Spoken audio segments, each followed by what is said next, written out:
Flat Earth Debate Uncut and After Show. I'm your host Nathan Oakley, and if you are new to this channel, or you've not done so already, then be sure to subscribe, hit the bell notification icon and join button if you'd like to become a Nathan Oakley 1980 channel member and keep up to date with the Flat Earth debate. If you would like to support the channel, there is a super chat that runs alongside each of these shows while they premiere, and there's also a PayPal, Patreon and crypto link in the info box below the video. Speaking of patrons, I'm going to do a quick shout out to all of you who do support me on Patreon, so a massive shout out of thanks and appreciation to Fibrotes, Bogey, Rob H, Ben White, Maximum Gravy, John Kays, Patrick Gunnels, Banter, Will Brax, Mel B Styles, Troy Shuker, Hairy Blade, Mobile Max 777, Neo the One, Lost Cat FE, Rob W, Open Minded, Reese Pound, Del West Watson, Muted, Maria Nealands, Unbelievable Productions, Blue Ridge Ranger, The Real Gabster, Liam Nedrick Jr., Abraham Mohammed, Skeptic 936, Life is Short, Texas Mike, and David Wayne Foster. So another massive thank you to all of you for supporting me on Patreon. Now I will hand over to whoever is in Discord and Google so you can enjoy their dulcet tones while I set up for today's live show. They like the puppets, though.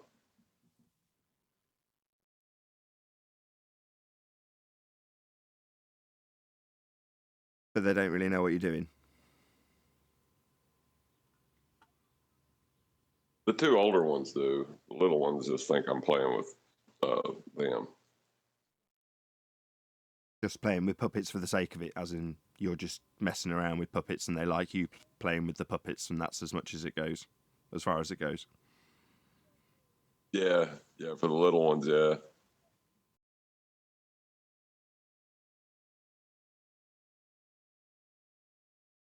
Fair enough. I have been working on like a serious video, like showing the magic, like trying to show the magic trick, how to make your kitchen spherical.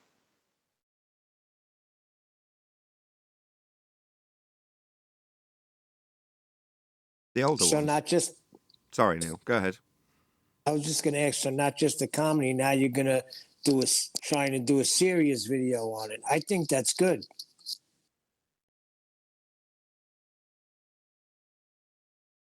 Well, I was going to try to be fair about it and point out the stuff that, you know, the whole world got tricked by it, you know. It wasn't just it's what? easy to fall into. Wasn't just what? The maths that you're doing. Yeah. If you, I guess it's where the rebellious nature of children kind of come into play a little bit in humanity, where we're like, well, we're going to take your angles and do something else with them, you know. That's how you see the globe Earth developers, belligerent children that are like, well, if we've got to have a flat Earth angle, we'll just turn that into a big sphere. Screw you. Is that what you're saying? No, I think they looked at the idea of the flat Earth as, oh, that's just what that's old, you know. That doesn't necessarily have to be true because it's old. That's my question. Why a sphere? What motivated them to want to turn where we live into a sphere? Puzzling. Limits the land. Okay.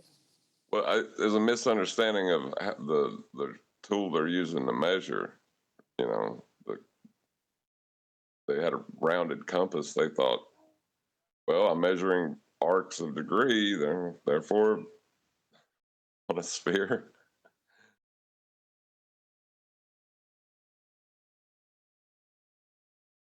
You know, you said you liked my description of the guy on the boat. He's triangulating his position with the two stars, one on his left, one on his right, and the one on the right happens to be under another guy who's on a boat, who is also triangulating his star with a star on the right. And eventually we get up to about a 10,000-mile area that these guys are all measuring that's all flat. Well, with that in mind, Neil, can you not see how it doesn't take long for any general normie to go, So I can just keep going towards the horizon then. What's the limit? There doesn't seem to be a limit, does there, Neil? So what's to stop us having a little look and coming to that conclusion fairly swiftly? Well, if you're just going to come back on yourself at the end of that, then what would be the point, Neil? Do you see where I'm going? Yes, I do.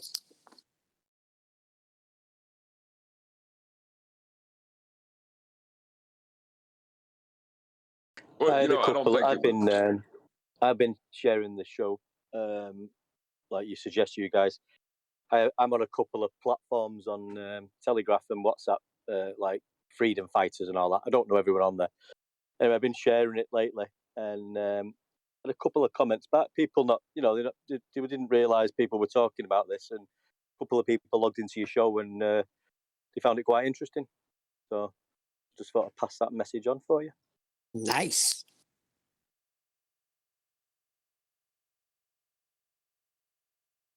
Well, this what I'm getting ready to say ain't necessarily a bad thing, but the argument has been reduced and simplified down now to where a child in elementary school can hear it and argue with someone that has a degree in physics now, or astrophysics.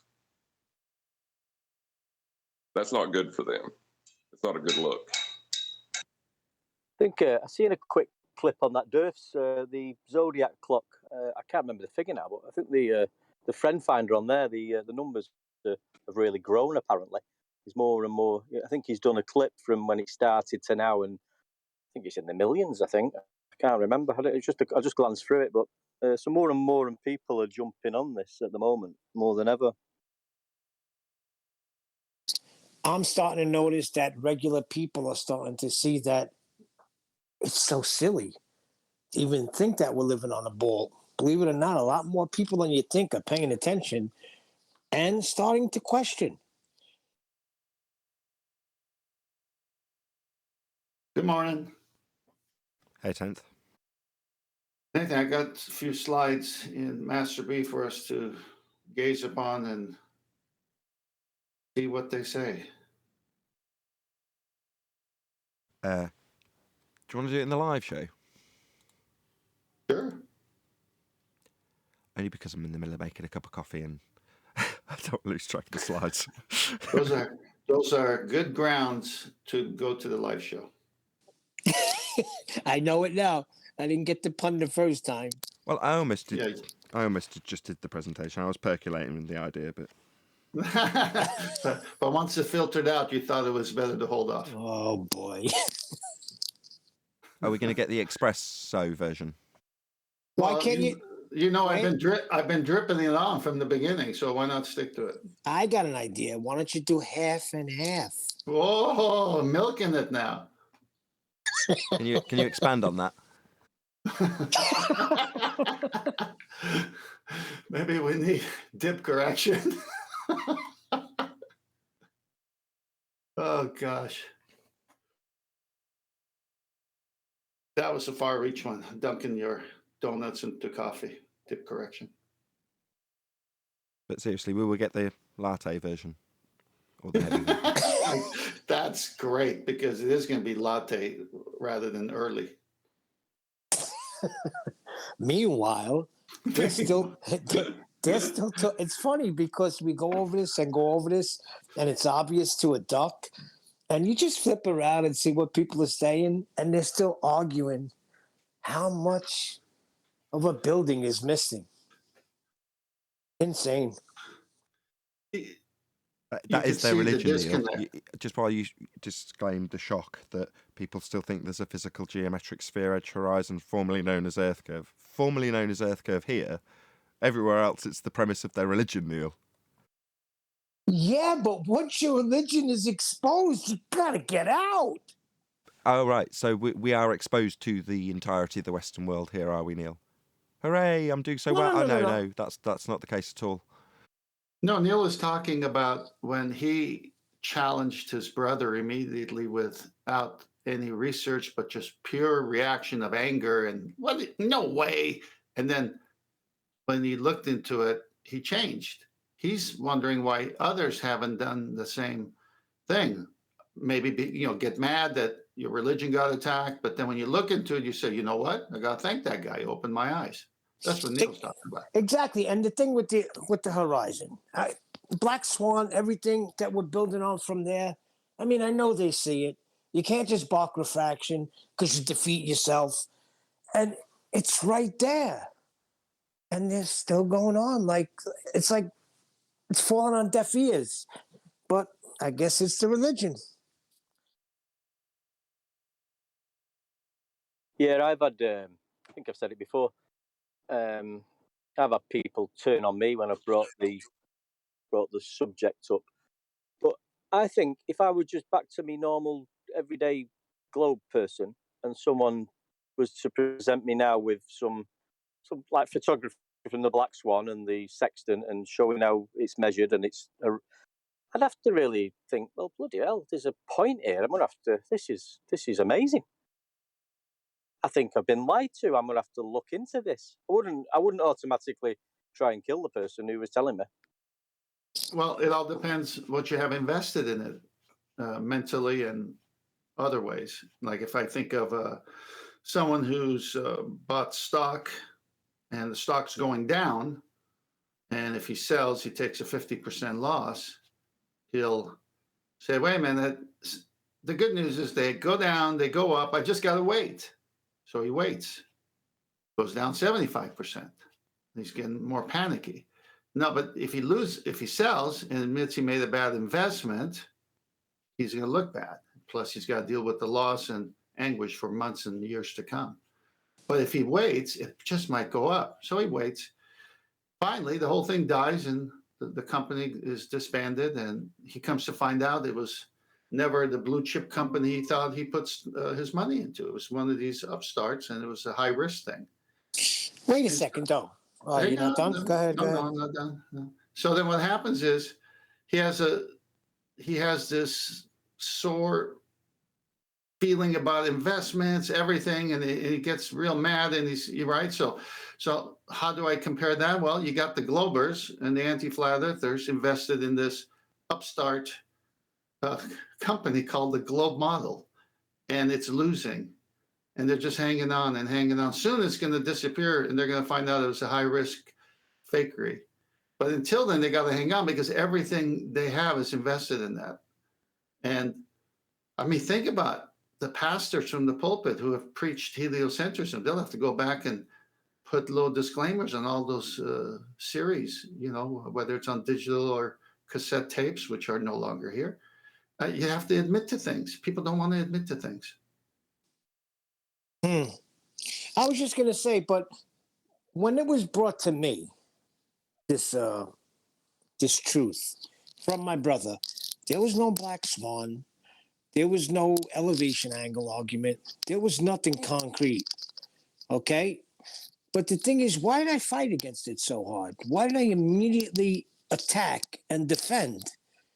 It's got to be something how they built it into us to believe that we're living on a spinning water ball, that I would just start attacking my brother and start defending something I know nothing about. You're part of the system, Neil, and because you in that arena you were part of the system would be lying to you, and you can't deal with that. But I think that's I understand what from. you're saying.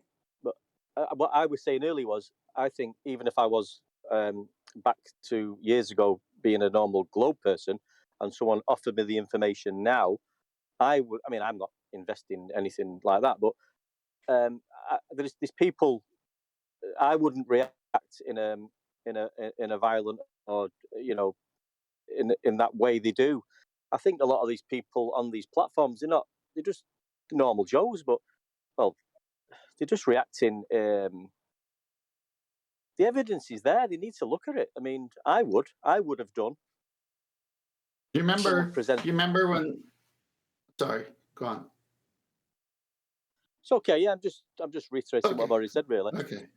Well, you remember when Chocolate said what he said about how quick he switched, and I told my story of my teacher and I challenging him, and I fought the system back then as a kid. And I said, no, that can't be true, blah, blah, blah. And he says, well, I don't even believe it. I got to teach it. So it just went in my subconscious somewhere. Then when I saw it again, I immediately knew. It was like, because I had fought it before.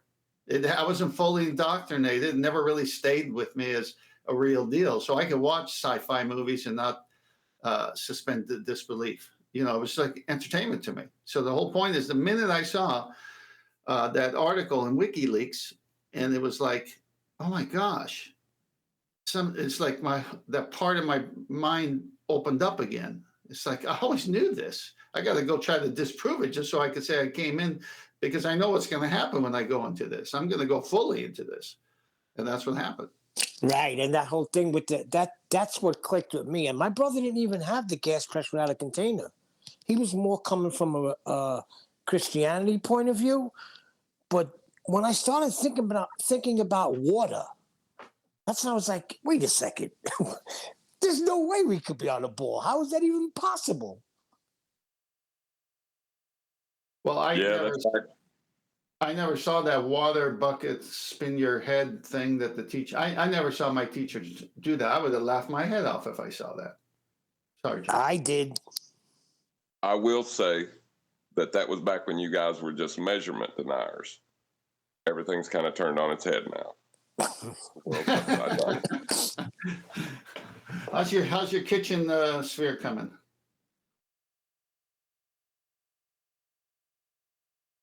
Kitchen spheres just sounds like you're speaking in another language or something. It's like you're speaking in French. Press on. Yeah, it's cutlery at a higher level. Oui, oui. You missed my pun, but there we go. Oh, I'm sorry. No, it's No, all right. go You on. ruined it. No, I'm not going to repeat it. Speaking French, go on. No, I'm not going to say it again. Oh, you're not going to say It's your it. tough luck. You ruined the pun. My tough luck.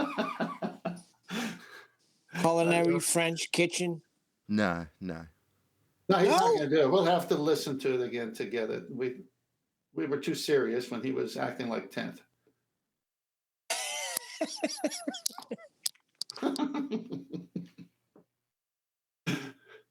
Yeah, you all are talking back in the. Sorry, I just I only picked up on a bit of this show yesterday. It was to do with, I think you was talking about the elevation angles and what they are. I don't know if this. I was reading something on a sextant yesterday, and it says in the first instance, it's you'll notice it. I don't. It was a proper manual. I can't remember what it was called at the moment, but it was saying in the first instance you take an estimated angle. The word was estimated, and then it went on to say once you've done your your corrections, you can then determine the distance with your actual angle. So it did specify estimated and actual angle, as if the first angle you take is a estimation, and then your final angle is achieved once all your corrections have been made. Not sure if that's what you was all talking about, because I was on and off out of work and things. Well, it's kind of out about face, isn't it? When you say that a measurement of something is an estimation, and then the calculation thereafter makes it the measurement. No, the measurement's still the measurement, and thereafter there's a process that you have to employ to gain better accuracy, one of them being dip correction. But the measurement is still the measurement, and the thing you're measuring is still definitely an angle. I would imagine Correct. that reference was pro-globe. Am I wrong? I'm not sure, Nathan. I was just flicking through, and 10th man just answered, actually. Just to repeat that, 10th. They're all pro-globe. That's the whole thing. I mean, what he's talking about is altitude correction to fine-tune it after you take the measurement. So, but all the books, everything is pro-globe. There's nothing flat earth about any of this. Yeah, but Nathan's right. There's no estimated measurement. No. I'm just saying what I read. I wasn't sure if you was actually talking about along them lines. I might be mistaken. Listen, everything's pre-computed to the center in their books. They're trying to get you to match that 90 degree in their books. That's at the equatorial plane. Yep. I don't get lost in this crazy talk I'm about to go through. First, they measure it flat from the surface because the Earth is flat. Then they say we got to show them that it's not, so we'll make a ball, and we'll say we're getting the measurement from the center. But then for it to work there, we need to cut the globe in half and have an equatorial plane back to flat again. Then we're going to say to use a sextant, which is an angle measuring device that can only work on the flat baseline. But we're not from the center, so we're going to use it on the top of the globe that replaced the flat Earth originally. And then we're going to have all these little gyrations to take it back to the center, so we get that 90 degree that the original Earth gives us from the top with the sextant. But we got to fool them. It's not happening from the top. It's happening from the center. I got you. So they're taking the center measurements and just putting them on the top, which they got from the top anyway. Thank you. No, they're taking the top measurements and they're putting them inside a mathematical model based on absolutely nothing. And That's then true too. they are confusing the situation as much as possible with contradictory diagrams and contradictory statements within celestial navigation books and manuals and different things and PDFs. And then, like they do with every other globe thing, they confuse it to the point where people go, what the hell is all this about? And then they're told, you just don't understand. What is it? Yeah. What is that to understand? You're a train wreck. Yeah, that's true too, Brian. Good one. It's true though. I mean, sorry, Neil, go on. I was just going to say, they're getting everything from the surface and lying. That's all they're doing. Well, I mean, there isn't anywhere else to get it from, is there? No, exactly. You know what it is with the globe model? Is that it gives you, through education and media, let's say movies and stuff, it gives you an imagination, right? And then you get diagrams and maths to go with this imagination that they told you. Like whether it be a sunrise or whatever it is, a sunset, you're told what it's going to be. So you don't even look at it. Like when Nathan, you said before, people don't even look up. They're just told what it is, and they're shown diagrams, and now CGI, obviously, in the past 20 years, and they're showing it in movies for decades, and people just, like, they don't even look at the sunset. They just pre-assume in their imagination what's happening, and they just pre-assume that happens every day exactly the same, without ever actually looking at it. Look at a sunset, as many sunsets as you could see for a month, and they'll all look different. But in your own head, because they gave you the imagination, you don't have a memory of the actual sunset. You just have the imagination that they handed to you. Brian, they're still saying a sunset proves a sphere Earth, and it proves that we're spinning. I mean, where do you go? Just while you're on that subject, Brian, my eldest daughter earlier today was watching SciShow Kids, and on the show they were very specifically detailing how gas pressure works with a balloon as the example. And at the end of the example, I said, "Can you pause it a second, Eleanor?" I said, "Do you understand that that's what Daddy talks about on his show?" And she went, "Yes." And I thought, sorry, I'm just going to say it. I said, "That's why there's no outer space." I says, "You understand that the balloon had gas pressure because it had containment?" She went, "Yeah, I understand." And when it didn't, it just expanded out. "Yeah, I understand." "So the gas we're breathing would expand out into space then?" "Yeah, I understand." And then she just pressed play and carried on watching. I was quite nice. Yeah, she's not after being poisoned yet. She just that happens because that happens. Exactly. Yeah.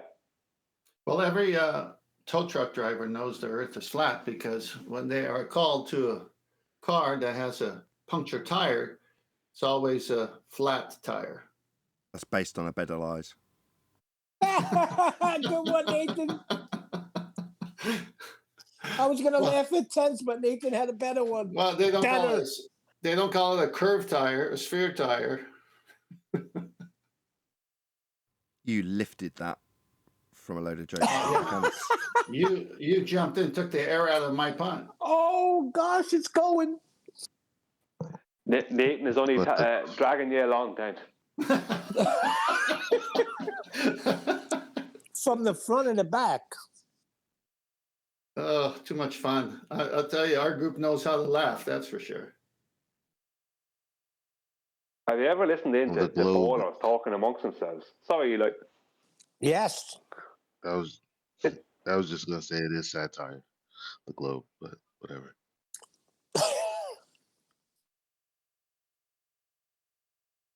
the I've conversations they never have been on amongst them. I've never been on a show and listened to them like just in the background. What they like? What? You Who? gotta try. Who? Who are you talking Most about? of the ballers are boring. The ballers, when they're having conversations amongst themselves. Oh, I wouldn't It's know. I don't imagination listen. land. I defer to my man in the field, Neil, for that sort of thing. Yeah, it's funny because it's imagination land. Everybody's like imagining these things and glorying over it. It's funny. It really is funny. Brian knows too. Brian listens in. But not anymore, but I have in the past. They end up trying to talk about future space missions that may be happening, or there's such and such a satellite or telescope that's out in the space vacuum. You know, they end up trying to have those kind of conversations because they want to be somewhat intellectual, but they just don't have. They're not as funny as we are. We're just a lot funnier.